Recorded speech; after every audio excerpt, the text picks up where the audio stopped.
What does it mean to lose heart?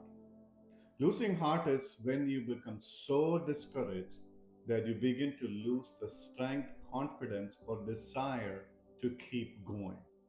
You prayed, but nothing seems to change. You tried, but nothing seems to work. You believed, but the situation seems to be getting worse. And eventually, you begin thinking, what is the point of continuing?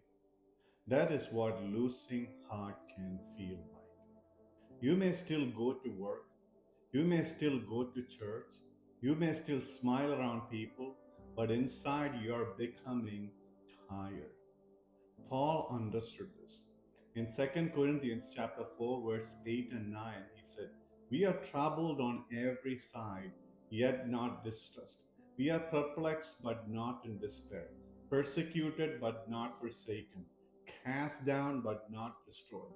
Notice something. Paul didn't say believers would never be cast down. He said we would not be destroyed. You can be discouraged without being defeated. You can be knocked down without staying down. Why? Because God can restore your strength. Think about Elijah in 1 Kings chapter 1 verse 9. Elijah had just experienced an incredible victory in Mount Carmel. But soon afterward, he became afraid, exhausted, and discouraged. He sat under a juniper tree and wanted to give up. But God did not abandon Elijah. God gave him rest. God provided food. God spoke to him, and God gave him a new assignment. Sometimes restoration doesn't happen in one dramatic moment. God may restore you one step at a time. Then think about David. In 1 Samuel chapter 30, David returned home and discovered that everything had been taken. The people around him were so devastated that they even talked about stoning him. But 1 Samuel 36 says, "And David encouraged himself in the Lord his God." David didn't wait for the circumstances to improve before turning to God. He turned to God while everything still looked broken. That's what we must learn to do. When you are losing heart, don't run away from God, run toward Him. Pray even when you don't feel like praying.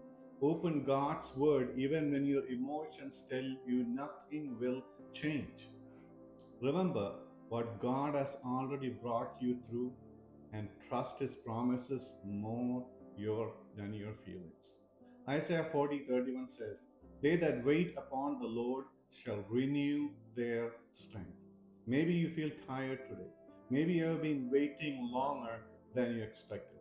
Maybe you are wondering whether anything will ever change. Don't lose heart. Your weakness is not greater than God's strength. Your disappointment is not greater than God's purpose. And your present chapter is not the end of your story. God can restore your strength. God can renew your hope. God can help you rise again. So keep praying, keep believing, keep walking, and don't lose